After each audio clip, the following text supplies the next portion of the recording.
Pembentukan dan komposisi minyak bumi. Pernahkah kalian melihat anjungan minyak bumi lepas pantai? Minyak bumi diperoleh dari pengoboran permukaan bumi hingga mencapai sumbernya. Dari mana minyak bumi itu terbentuk? Minyak bumi dikenal dengan sebutan bahan bakar fosil. Minyak bumi merupakan bahan bakar yang berasal dari fosil, jasad renik organisme yang hidup di lautan. Ketika organisme tersebut mati, sisa-sisa tubuhnya akan mengendap di dasar lautan dan tertutupi lumpur. Gambar pertama adalah proses pembentukan minyak bumi dan pengoboran minyak bumi.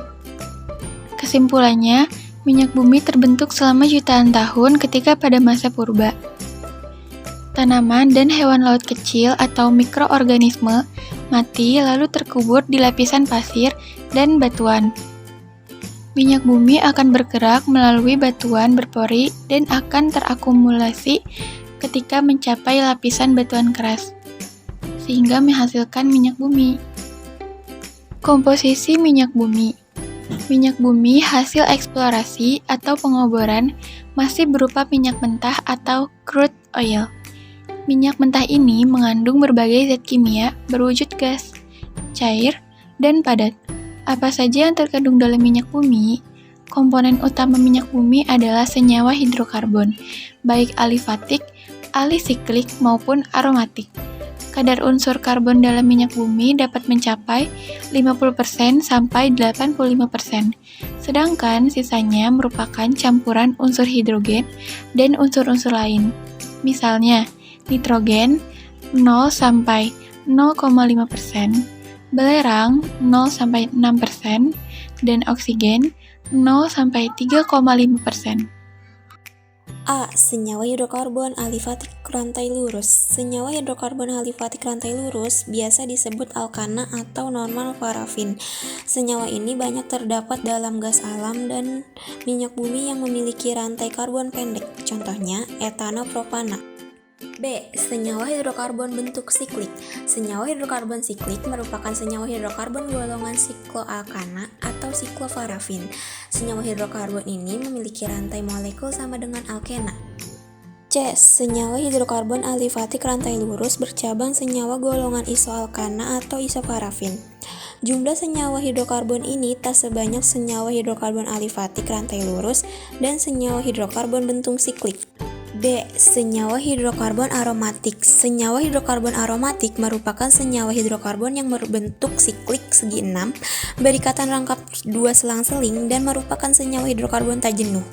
Pada umumnya, hidrokarbon aromatik ini terdapat dalam minyak bumi yang memiliki jumlah atom C besar. Minyak bumi ditemukan bersama-sama dengan gas alam. Minyak bumi hasil pengeboran masih berupa minyak mentah, crude oil, yang kental dan hitam. Crude oil ini terdiri campuran hidrokarbon yaitu alkana, merupakan fraksi yang terbesar di dalam minyak mentah. Teknik pemisahan fraksi-fraksi minyak bumi.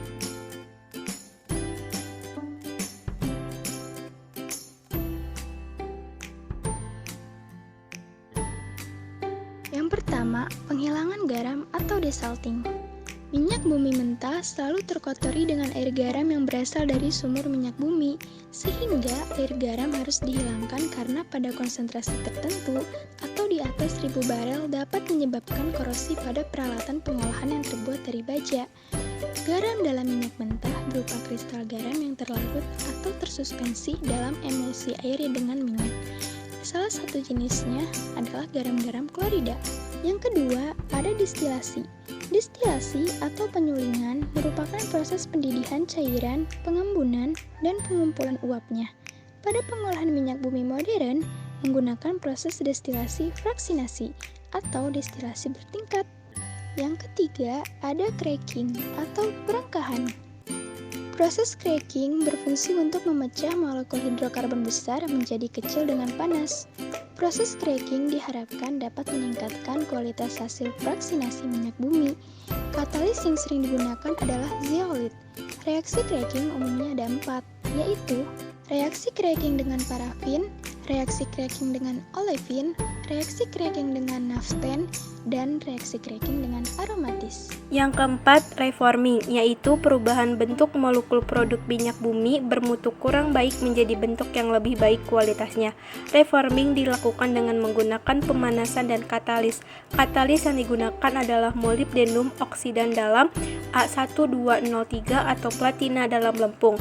Unit reforming katalitis akan mengubah nafta berat dengan angka oktan rendah menjadi nafta berat dengan angka oktan tinggi.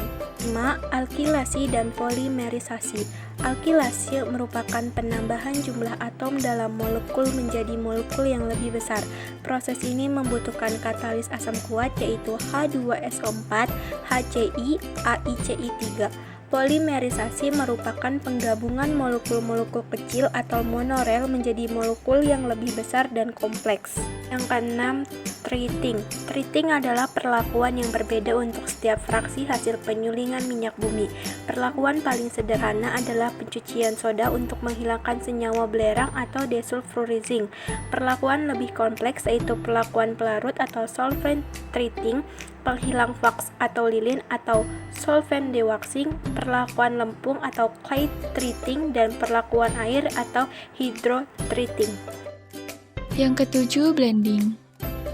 Blending merupakan proses yang dilakukan untuk meningkatkan kualitas produk siap pakai dengan cara menambahkan bahan-bahan aktif ke dalam fraksi minyak bumi. Salah satu bahan aktif yang digunakan adalah TEL atau tetraethyl lead.